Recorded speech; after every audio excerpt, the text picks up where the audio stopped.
ng Department of Education sa mga Pilipino. Okay, ito na lang to ha.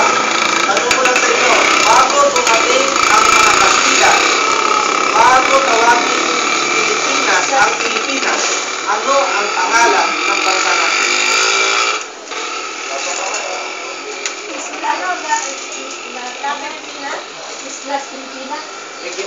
May ginawang kanta dyan. Pilipino, may dugong Maharlika.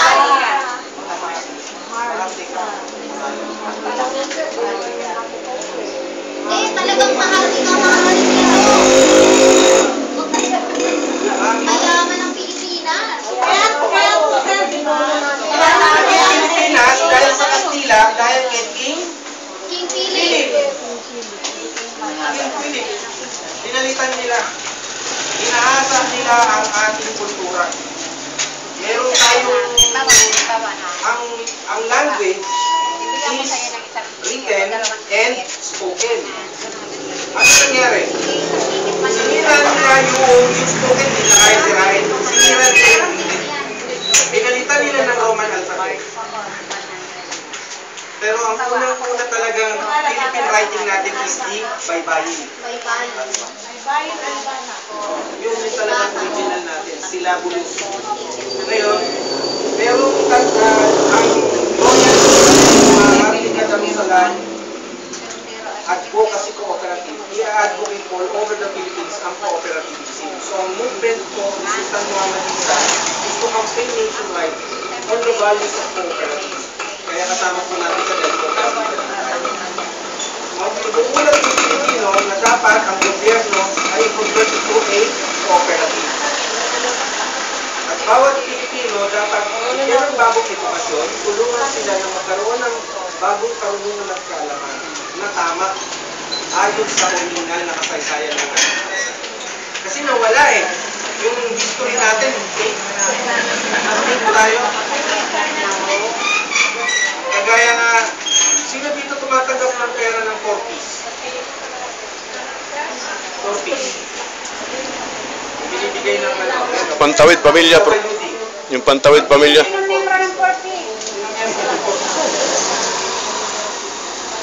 Pinagmamalaki ni Pinoy, may new government, may panawid po sa ibinigay na ilang bilyong piso, di ba? When you distribute money, you are destroying the value of money. Bakit? Kasi, nawawala na ng halaga ang pera, pinamimigay na lang. Ang pera, hindi pinamimigay. Hindi nalalago. Oo. Ngayon, ang nangyayari sa minsan, practice nyo sa mga bata, bigyan nyo ng pera. Sabihin nyo, dapat maraming pera. Pero, anong ginagawa niyo? Tinuturuan nyo lang siya maging dependent, humingi, manghingi na lang, hindi siya magtatrabaho. Hindi na siya mali eh.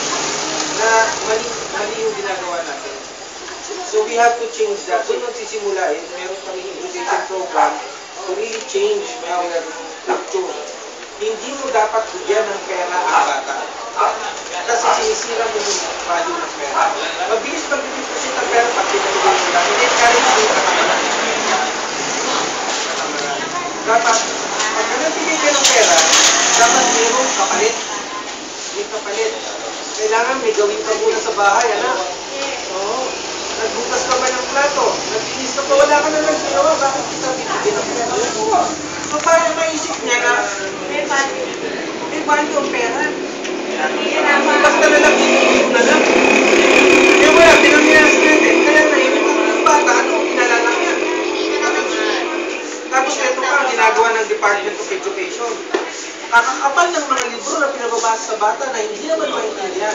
Alam niyo ba kung ano nangyari? Knowledge which is not used in the brain becomes poison. Ang matitigas na ulo ng bata ngayon ay bunga ng mga librong binasa nila na hindi nila nagagamit sa buhay. Yun. Masyadong napulot ng utak ng bata. Ang daming tuloy-tuloy impormasyong pumapasok. We have to really be careful kung ano ang pumapasok sa kanilang kaisipan. Masyado na natin sila in-expose sa internet, masyado na sila na-expose to many paano intindihin itong mga impormasyon na to. Sino magsasabi sa kanila? Sasabihin sa TV, parental guidance. Diba? Eh, pagka nakaupo na nanonood, strictly. Diba? Strictong patnubay ng magulang. Ano ginagawa ng magulang? Ganda. Nanonood ito ba? Kasi sinasabi sa bata, oy, hindi para sa iyo yan. Hindi tama yan. Huwag mong paniwalaan yan. Ano ang nagsasabi? Eh, paano kung yung magulang hindi nila nagsasabi? Kaya nga, one of our, itong tao na to, Dr. Rolando Quitos, designed this book. Kaya nga ito, makakatulong sa atin, How to Build Our New Philippines. Para maintindihan natin kung ano talaga yung tamang attitude na ito natin sa bata. So, we will be conducting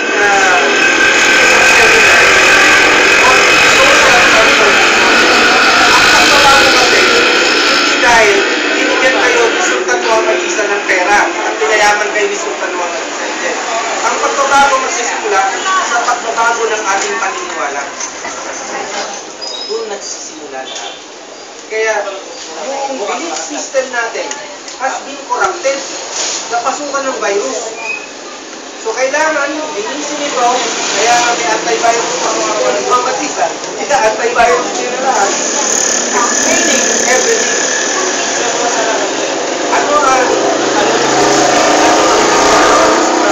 Ano ang Quran, ano ang Biblia? Dapat napakalinaw sa bawat mamamayang Pilipino. Intindido niya. Pag may nakaharap siyang Muslim, alam ko ang paniniwala mo. Pag may nakita yung Muslim na Kristiyano, alam ko ang paniniwala mo. Hindi na natin pag-usapan na, ay, hiwalay na natin ang Mindanao kasi Kristiyano naman yung Visayas at Luzon, tayo sa Mindanao, hiwalay na tayo. Hindi dapat gano'n. Ang isang dugo tayo, dugong maharlika tayo. Kailangan magkaintindihan tayo. Yun ang mission na natin. Magkaroon ng peaceful cooperation sa all region, magkaroon ng under one belief system. Isa tayong maharlika. Kailangan alam natin yung kultura natin, saan tayo nanggaling. Bago pa dumating ang Kastila, binura ng education system. Tingnan nyo, pansinin nyo, history starts only from the start na dumating ang Kastila. Before the Spaniards, wala na. Sinira na nila lahat. Saka mas ina-appreciate nila yung ginawa ng Kastila sa atin, sir. Kaya nga talaga, hinahasa ang kultura natin. Ipabalik natin. Kasi pagka nakabalik yun, makikilala ng tunay na mahalikat na sino ka at kung paano ang nangyayari mo, kasi ang role ni Sultan nito, hindi siya magpapatakbo ng government. The Prime Minister runs the government. He is the heart of the people. Ang kailangan ng mga Pilipino, mayroong masusumbungan. Wala nga yung matakbuhan eh. Diba? Ngayon, sabi mo kanina, baka hindi ka na namin makausap pagka president ka na. Hindi, mas lalo mo siya makausap. Gusto mo pumunta sa Malacanang anytime? Kaya ate, nandiyan dyan, gusto mo makausap. O sige, sige. Papasukin mo. Walang po appointment, sir. Oo. Kasi anong gagawin ng sultan? Ang sultan ay pamahalaan ng mga tao. Ibig sabihin, anong problema? Siya ang makikinig. Pagka naintindihan niya na yung problema, etong gobyerno na nagpapatakbo ng bansa, tatawagin niya. Ito problema nito eh. Bigyan mo ng solusyon yan. Aksyonan mo yan. Okay, sample na lang po ha. Yolanda. Marami. Nawalan ng bahay. Okay. Ano ang ginawa ng gobyerno? Ang ginawa nila kasi, Wala rin naman. Nagputol lang. Wala. So, anong nangyari? Halimbawa, nandiyan dyan si Sultan. Anong gagawin ng Sultan? Tawagin yung mga tao na wala ng bahay. Tawagin yung DPP. Tawagin ng NHA. Diba? Tawagin yung local government ng Utnoban. Papuntahin mo lahat dito. Ilan kayo na wala ng bahay? Okay. Patawagin pati yung CDA. O, form your housing cooperative. Ha? Tayo yung housing cooperative nyo, register yung CDA. CDA, tulungan nyo sila. Okay? NHA, hanapin mo yung site na pag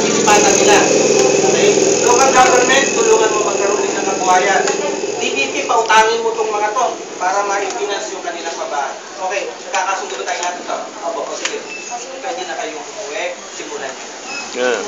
Japan, Ano gano'n. ang gagawin? Japan, pagkamintahin. Kaya gawin? Nasa kanila yung pera natin. Kaya nga sir, bakit hindi nila nagagawa? Nawawala kasi ang sultan ng bansa. Walang puso ang bansa natin. Hindi kagaya ng bansa. Pumunta kayo sa Thailand. Pumunta kayo sa Thailand. Pag pumunta kayo sa Thailand, mayroong hari. Mayroong sultan.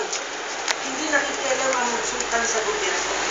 Pero pag nagsalita yung sultan sa gobyerno, Nakikinig yung gobyerno. nakikinig sila. Bakit? Dahil ang boses ng buong mamamayan ay yung boses ng sultan. Yun ang wala tayo.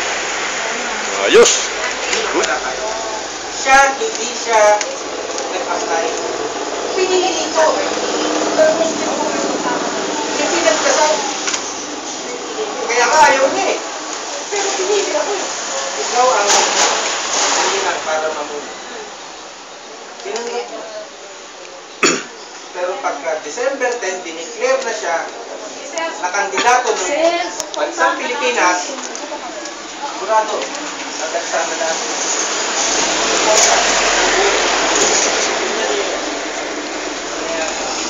Yun lang ang hinihintay. December 10, yun na lang hinihintay. Then mag-start na. Meanwhile, ang ginagawa ng ating sultan ngayon is campaigning the advocating cooperativism in all the barangays. Na dapat naintindihan ng mga tao kung anong anak-anak. Kaya siya nandito. Dahil order na sila. Natutunan na. Salamat.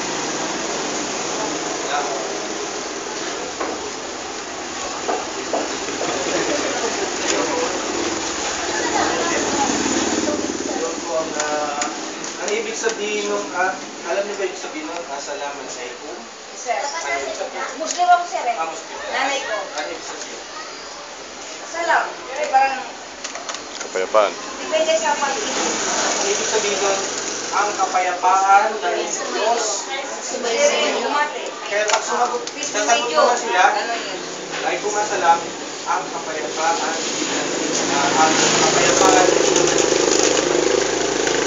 So makikita nyo nun sa Bible, di ba? Hindi lang greetings eh. Di ba? Hindi lang greetings.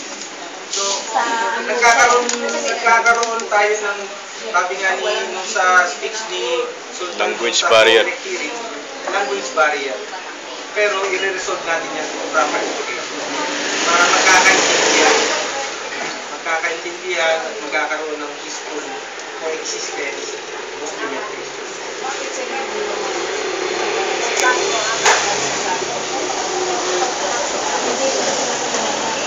Hindi nga po.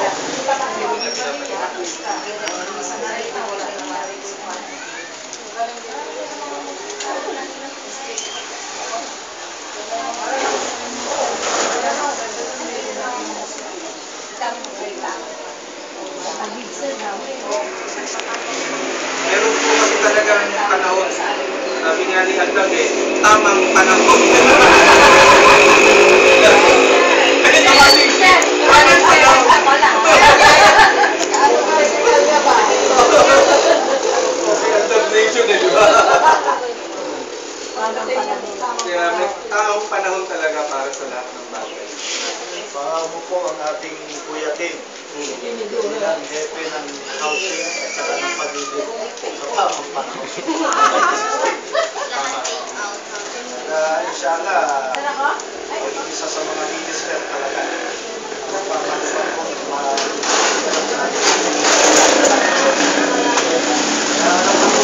kaya ang kababayan, bibigyan ni Kuya Tim lahat ng babahay. Kaya po nagagaling ito. Meron kaming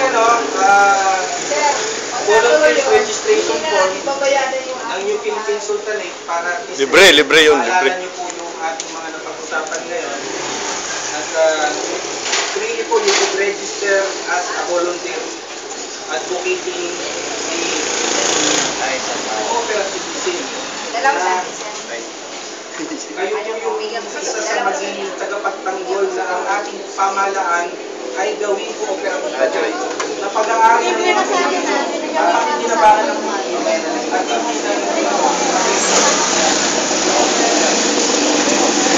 na and then yung ibang nag-capital share, please get your book for free sa office. Sabihin nyo lang, nag-capital share na ako, take deposit ko. Tapos meron pa pong CD. Meron pa pong re-receive na CD. Yung limang hakbang, yung Self-Education Center for Life Success. Kasi po si Dr. Rolando Quitos, nag-design po siya ng education program na kahit hindi ka nakapagtapos ng koleyo o kahit high school, basta marunong ka ng read and write arithmetic, pwede kang maging multi-millionaire.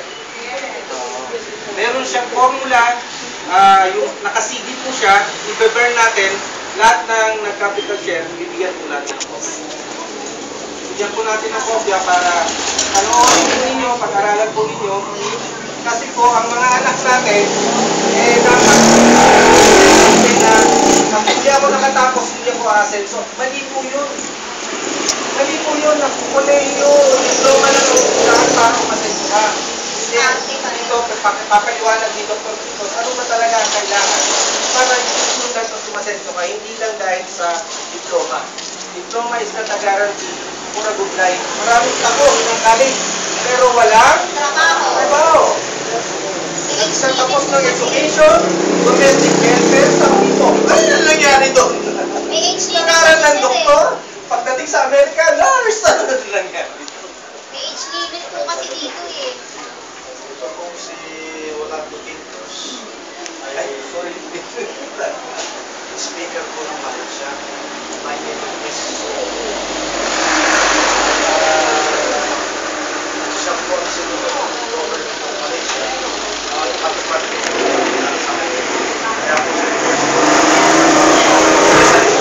para may Facebook. Sana.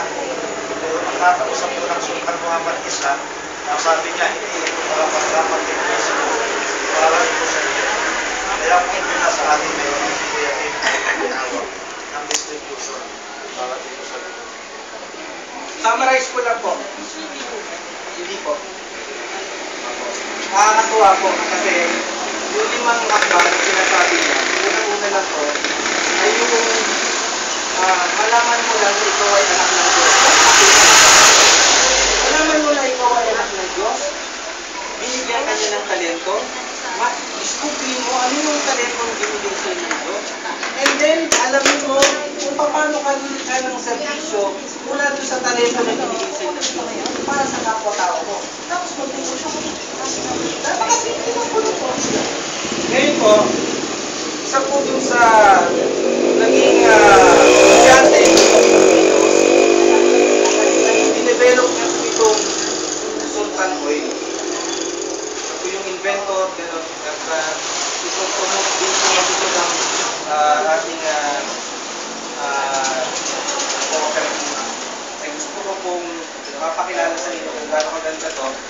At mamaya, lalagyan ko kayo din sa panel nyo. Ito. Tapos po, i-rub po nyo gano'n. Tapos amuyin po ninyo. Tapos, makakaramdam po kayo ng parang nare-relax po kayo. Ito po kasi, pagka nagpapamassage ka, kung gusto mo talagang relax, ito ang gamitin mo. Kasi meron pong ingredient na pumapasok sa loob ng katawan.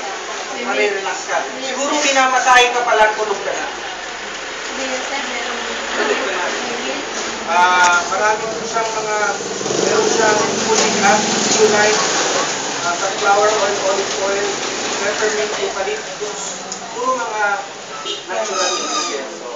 So, yung pinaka-inventor po nandito sa atin ngayon para i-introduce sa atin si Fatima, also yung kanyang Muslim name is Fatima. Ay, Islam din. Ang complex ng pangalan niya ay Shirley. So, i-try po ninyo. So, Shirley, take the floor, explain. Para habang inaamoy nila yung product mo Ayan. Amoy-amoy nyo muna para Hello po, magandang umaga po sa inyo lahat. ma-relax po kayo. Ngayon po ba may problema? Ano po ba ang problema natin? Sao? Yes. Parehas. Kanina po, napakaganda po ng mga speakers natin. Kanina po, narinig ko po about sa bahay. Punong-puno po tayo ng pag-ibig. Kaya andun ito nga po si ating daming president. Ngayon din, kung paano, saan ang kahirapan. Sa 25 minutes pala tumitigil. Oh, tatlong kopya ang natapos.